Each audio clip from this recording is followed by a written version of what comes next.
All right, we're on. Welcome back, champions. I hope you're all fantastic. It's time for another installment of Friday Q&A. As always, thank you all so much for this week's questions. If you have questions you would like me to answer in next week's Q&A video, put them in the comments below. The usual links to support the channel are included in the video description. And there's also an invite link to my Discord server. Come and talk about guitars, amps, pedals, rack gear, coffee, cats, dogs, whatever you like. You're more than welcome to come in and hang out there.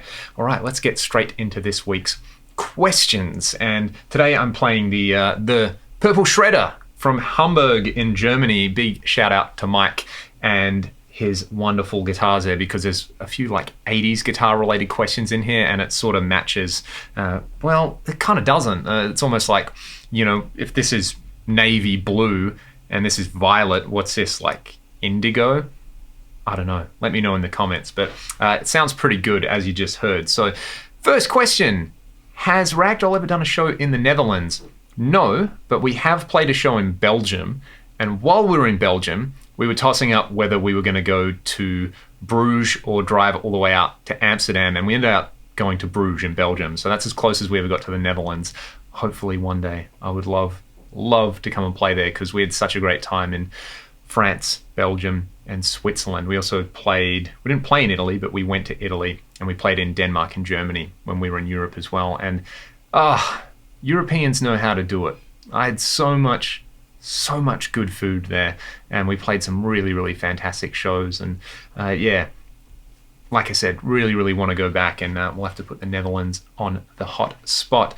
Okay, the MP1 that I have, well, I have 3 of them now, but the original one that I have did belong to my dad. He bought it brand new in the late 80s. As several of you know, he plays guitar. He's a pretty damn fine player, if I do say so myself. And yeah, he used an MP1 and a Digitech DSP 128 into the effects return of a Marshall 2210 and 2 4x12 cabinets. And that must have been a mighty sounding rig.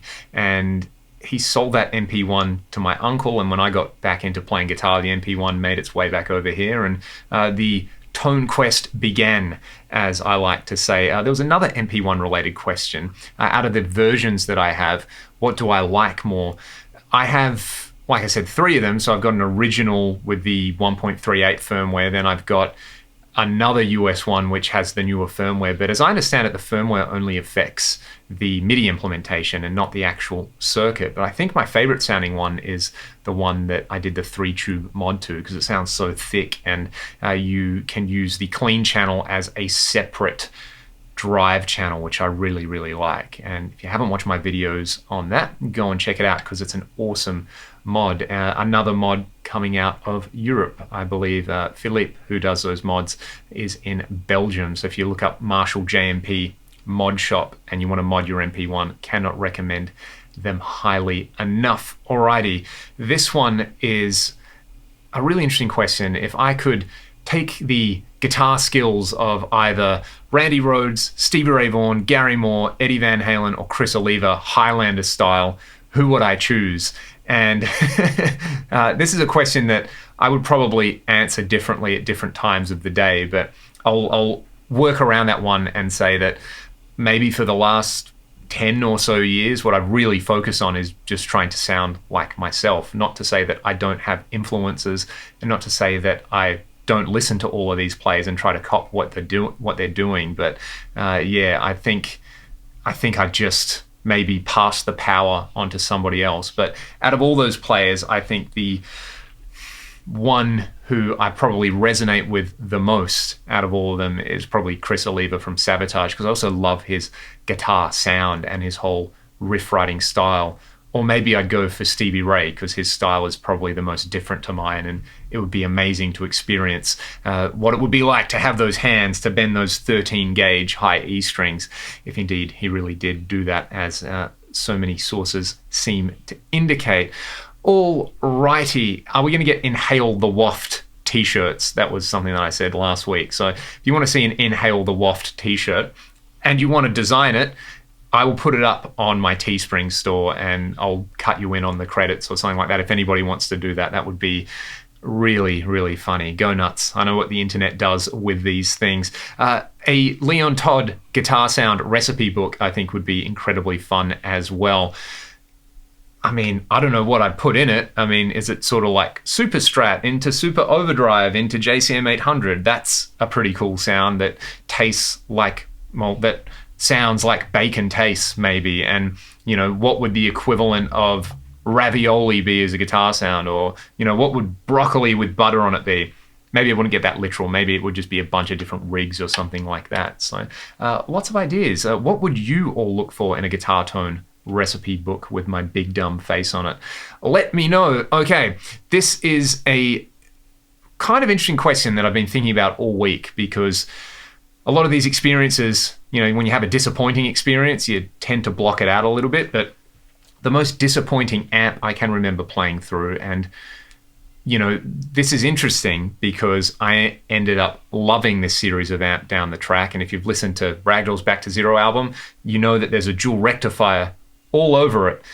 But the first time I ever did a gig with a rectifier, I plugged into a triple rec as a backline amp, and I just struggled with it. I was not prepared for what it did. I didn't understand how to set the amp up. A band played before us, and the guitar player, this was in Durango in Colorado, we played this small show, and the guitar player said, "Hey, use my amp. Don't worry about bringing your stuff in. It's set up, ready to go. It's mic'd, it's dialed in." And I plugged my pedal board into it, and yeah, like I said, I just kind of struggled the whole gig. So for a couple of years, I was really off rectos. But, you know, like so many things, you slightly change your mind and you open up your mind a little bit, and then you have that moment where it's like, oh, I get it. I get what you're meant to do with these, you know. Most of the disappointments in my life have come down to the fact that, you know, something is not a Marshall, and I just wanted a Marshall at the time. But when you want something that's not a Marshall, then you're probably not going to be disappointed. But yeah, I don't have many bad things to say about the Rectos anymore, but if you asked me straight after that show, I probably would have. Okay, interesting question right here. What do I think of Dan Huff, and specifically the band Giant? The Huff needs more love, I feel. You know, one of the greatest, most accomplished guitar players ever. You know, we talked about Lukather a few weeks ago. You know, Huff's like the guy who came to LA and, you know, cost a lot of those guys their jobs because he was such a gun. But yeah, I really like the Giant stuff. I would probably say Stay would be my favorite Giant song. How does that riff go? Oh, I'm in drop D. Okay, how does that riff go in drop D? Something like...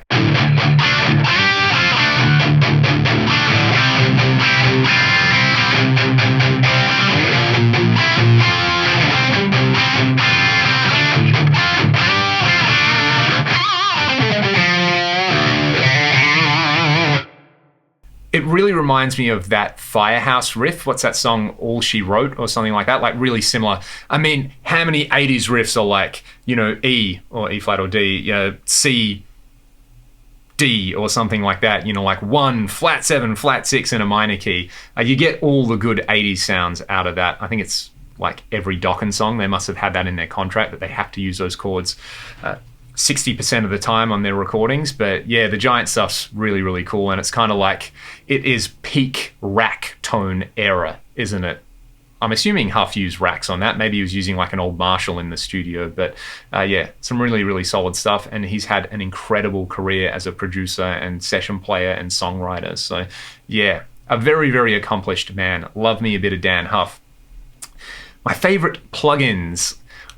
I think I mentioned Soundtoys Microshift last week, which is where this question came up. But look, the plugins that I actually use the most, I use Isotope RX8 on my voice because my room is a little bit noisy. There's like, you know, crows always hanging around outside. There's an aircon in here. There's just always stuff going on. Live on a corner, so there's always cars driving past. I use that all the time just for some noise reduction on my YouTube videos. FabFilter Pro Q3, if I'm doing mixes, I love that. If you don't want to pay for the FabFilter stuff, TDR Nova is fantastic. It's a really great dynamic EQ plugin, and it's free. All the Soundtoys stuff, just, you know, I would recommend to anybody go and buy the Soundtoys plugin suite, because I get so much use out of those plugins. And similar with the FabFilter stuff, I use their limiter on all my videos, and their compressor on my voice as well. And yeah, in terms of just kind of bread and butter plugins like that, I really like the Waves Sheps Omni channel as well. I use that a lot on guitars when I'm doing mixes.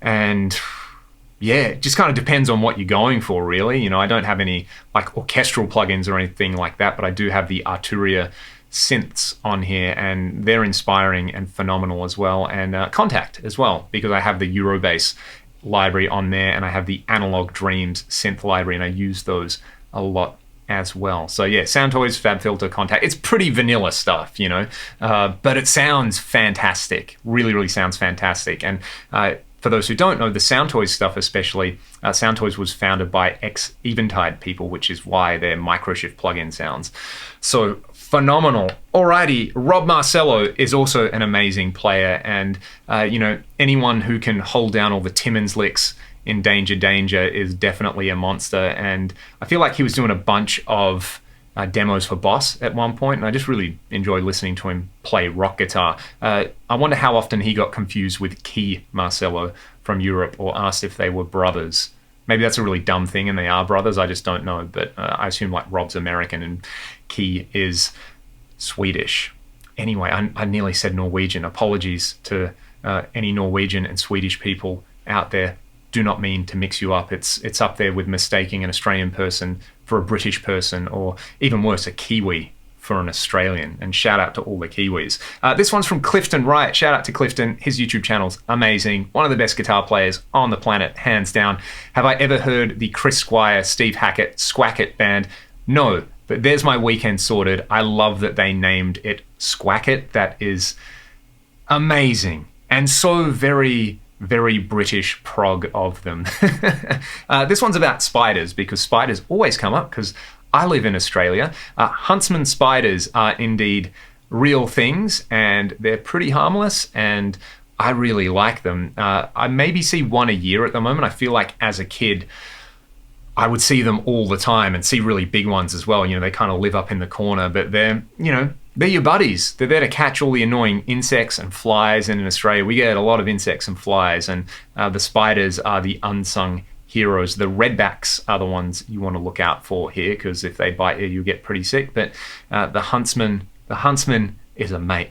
You want to see a huntsman, and you want to say, thanks for looking out for me. Yeah, and you know, I haven't seen one for a while. I really do enjoy that. And my wife loves spiders and insects and snakes and all that kind of stuff. So she is totally at home in Australia, and she always really likes it when we find a huntsman as well. So interesting little wildlife question there. I've just been thinking about this, these riffs that use that chord progression, even though I'm in drop D, and I'm also thinking about all the songs, all the ragdoll songs that use exactly the same thing, where, you know, you would take, if you're in the key of D, you take your little dyad here where you have the minor third and the flat 7, and then you drop the minor third to the ninth. So kind of sounds like it's implying like a minor to sus2 thing, and then, you know, you just step down, like in this case, D, C, and B flat. So you get.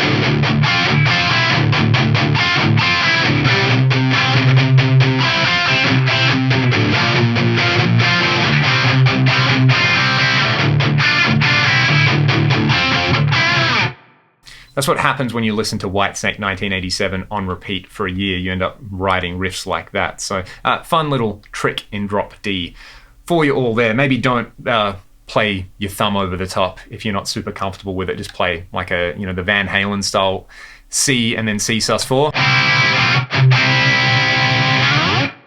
Alrighty, a few more questions to get through. My preferred tape for copyright infringement on headstocks, I just use whatever the cheapest electrical tape is, because I don't think it's worth that much. And to everybody asking about the headstock tape, you know, it's a joke, it's a running joke, it's a I'm flogging a dead horse at this point, but it all relates to the good old play authentic video. And I know a bunch of other people did that, but I'm probably the only one who's been too lazy to take the tape off the headstock, and now I'm used to it. So you're all gonna have to live with it every time I pull out my Les Paul, which I love and which sounds amazing.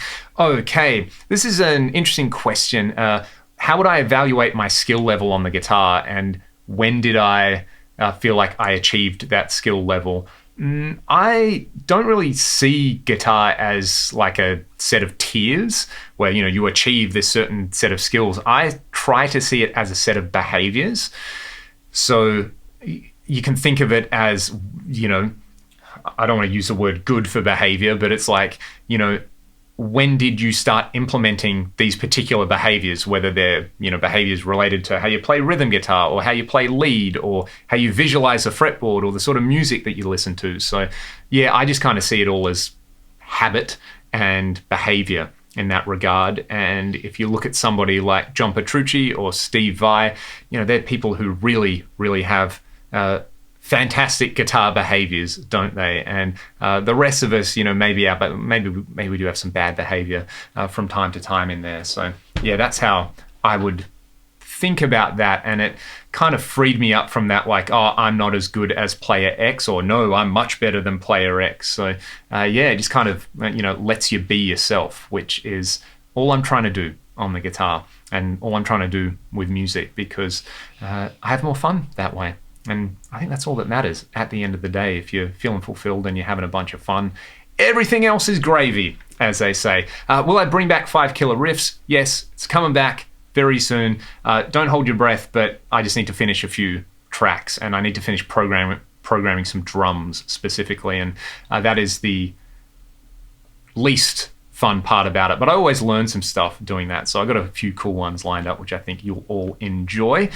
This is an interesting question about guitar solos and soloing in general, and like, how would I approach playing over just drums and bass? So, a drum track, so a groove with just some root notes from the bass guitar versus playing over chords. Something that we consciously tried to do with the last couple of Ragdoll singles we did was to not have any rhythm guitar under the solos for that reason. If you listen to the solo in Rust, there's some spicy notes in there that if I was just playing over power chords, or if I was playing over like a keyboard playing, a ninth chord or something like that, it might not give me as many degrees of freedom when it comes to note choice. So there is a lick in Rust, this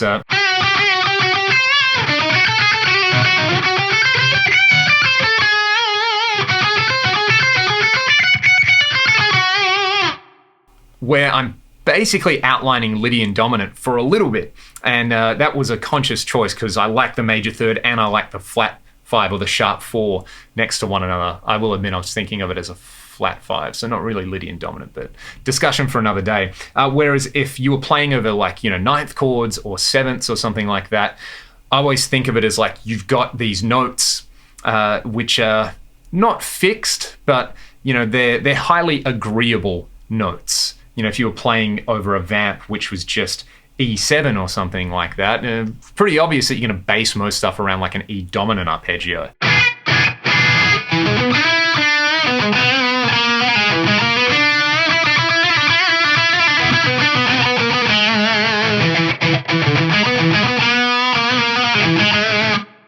Doesn't mean that you just have to play E mixolydian though. You can pepper it with lots of spicy notes. I just kind of think of the chords as, they give me a starting point. The harmony gives me a starting point, and normally it's 4 or 5 note chords at the very worst, which means you've still got a whole bunch of notes to play around with, and you can use that creatively as well. So if you have a big chord and you've got a lot of notes to work with, you have fewer degrees of freedom, but you might do more with those fewer degrees of freedom. If you just have like a root note or a vamp or something like that, you can be more expansive, but then it's kind of on you to, I guess, outline the harmony and make some choices and have some good behaviors in there where you try to generate some musical tension, and whether that's staying within a particular scale or mode, or whether that's using modal interchange, or whether it's just playing as many notes as possible with a whole bunch of wah, gain and delay. That's probably my approach with it. But yeah, excellent question, and one I should probably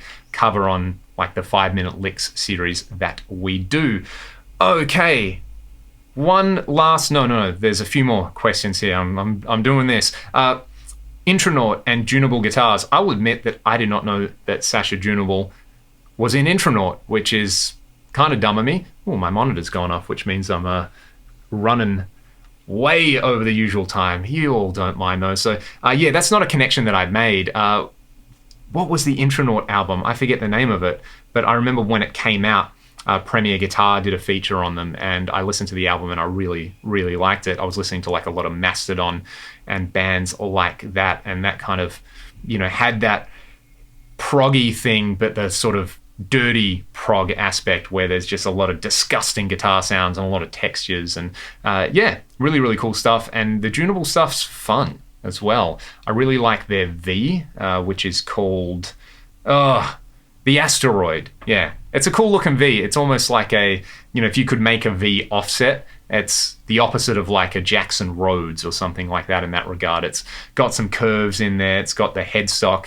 that's not a V-shaped headstock or a harpoon or a, you know, pointy headstock like this. So yeah, I would love to try one. They look like they do some really cool stuff. I really like that they basically offer baritone options on everything as well, which is very, very cool. So yeah, if anybody here has a Dunable, let me know in the comments and let me know what you think of it. The Quad Cortex versus the FM3.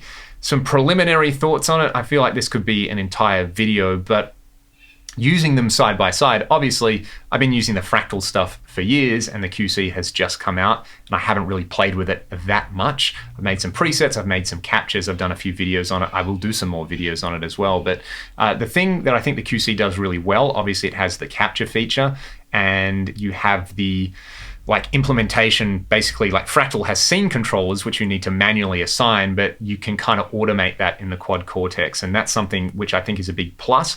But I have found that it has been frustrating at times. The one thing is sometimes, you know, you forget you're on scene 3 and you tweak something, you go back to scene 1 and you got to go through and unautomate it. So in that regard, that can be a bit annoying. You just got to remember how it works. And if I was only using the QC, I would probably get used to that pretty quickly. The thing that I miss on it from the Fractal stuff are definitely channels. You know, on the FM3, a lot of people complain about it being underpowered because you can only have X number of blocks, which you can't. You can cram it with as many blocks as the CPU will take, but each block has 4 channels. So what I like to do is build presets where it's like an amp, a cab, and a multi-delay block, and you use the 4 channels in the multi-delay. 1 channel for delay, 1 for like a quad chorus, 1 for a diffuser style thing, and another for like a faux rotary sound. So you have 4 sounds from 1 block, and you have a whole bunch of switchable functions in the amp block, like you have a built-in preamp boost, and you have a built-in fat switch and stuff like that. So yeah, the FM3 definitely has a whole bunch of functionality about it. And the other thing I miss on the Quad Cortex is the modifier system on the Fractal, but I miss that on every other modeler. So yeah, not saying that the QC is bad. Having used it has been a really, really fantastic experience because it made me appreciate the flexibility that I have with the FM3. But if you've got a Quad Cortex and you're using it and you're having fun and you're making sounds and you're doing the music thing, that's all that matters at the end of the day. So use whatever makes you happy, because I try to do that, and generally I feel like I'm pretty happy. Related to that as well, when am I going to demo a head rush? I don't know. I've tried one before and it was cool. I didn't love the sounds I was getting out of it, which is why I haven't spent a whole bunch of time or effort to track one down. But a few of my students have one and they seem pretty stoked with it. So I've said this before, I will try and borrow one at some point and do a similar thing to what I'm doing with the QC.